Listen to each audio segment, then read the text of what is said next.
Hi guys, just over 3 weeks ago, before I went away on a holiday, I went outside and we wrapped some fabric together. It took less than 4 minutes to wrap rusty nails, onion skins, a little bit of moss, anything else that foliage wise I could find. And now is the great reveal. Now for the first fortnight whilst I was away, dare I say it, everything was bone dry. But we've had now a couple of days of rain and hopefully this fabric will actually share some resemblance of some rusty and eco dyeing. What I've done was I have bandaged, just a bandage to wrap up the cotton fabric. This was the only one thing I didn't do when I was recording. And so let's do the great reveal. It's absolutely sopping wet, this is, and I'm wearing gloves because I don't particularly want to get my hands all covered in the debris. So I absolutely had a thoroughly good time whilst I was away, and I was hoping that this would also be something. I haven't touched or played with it, apart from just wrapping it up in this bandage. Now the bandage is pretty gun rungy because that's actually sat in a vat in the past, and I just take it now and use it to wrap everything up. It's dead handy and convenient, especially when you've got really largy rusty objects like I have in here. Now we can immediately see, as I start revealing, the lovely pinks and reds that the onion skins have actually done to the cotton fabric. I also put in tea bags. I also put in a little strip of cotton. So I've just received strips in the post and I've just put these in just to see how we've gone along. And you can see a mixture of mottled colours coming through. Blacks, pinks, rusty oranges. Don't think we've got any greens coming through here. Occasionally I've had greens, but I'm sure that is just purely a reaction. I'm not sure how you would go about getting green currently from the items that I've placed in here. And as you can see, it looks pretty messy. Also, I remember now I put in a rose. So I know that rose leaves, if you boil fabric and you leave them in the eco dyeing section, they will transfer nicely. So it's just a matter here of unpicking our way through. I am going to turn around and say this is damp, and so once it dries it's going to be a little bit more subtle than as bright as it is at present moment.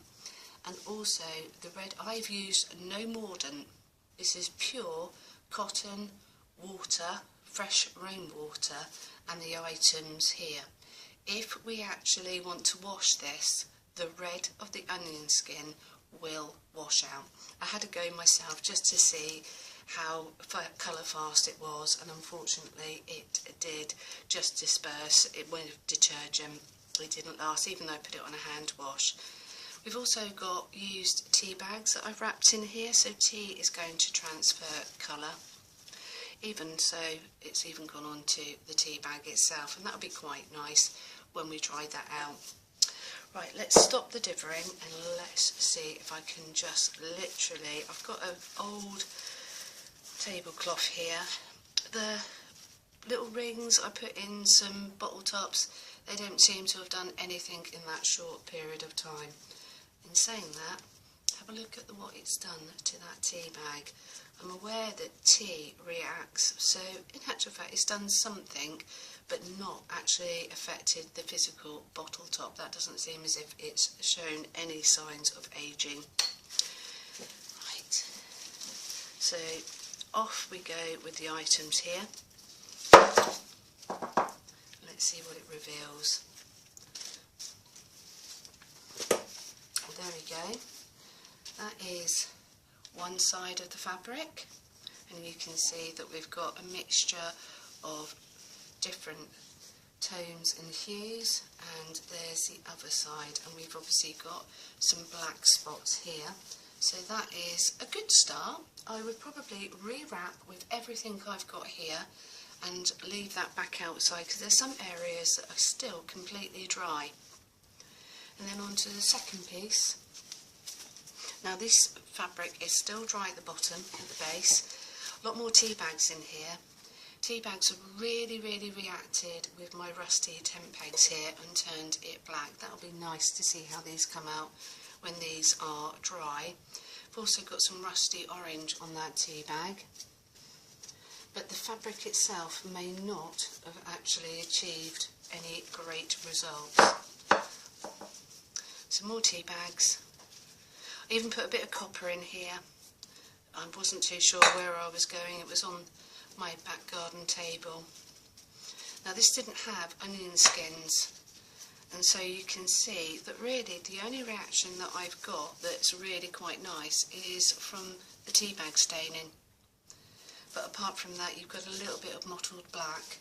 But as you can see, it's still relatively, and it has been pouring, so outside it's interesting the way that I've wrapped it, the fact that maybe misting the fabric and making it wet before we put the items in may be beneficial for the future.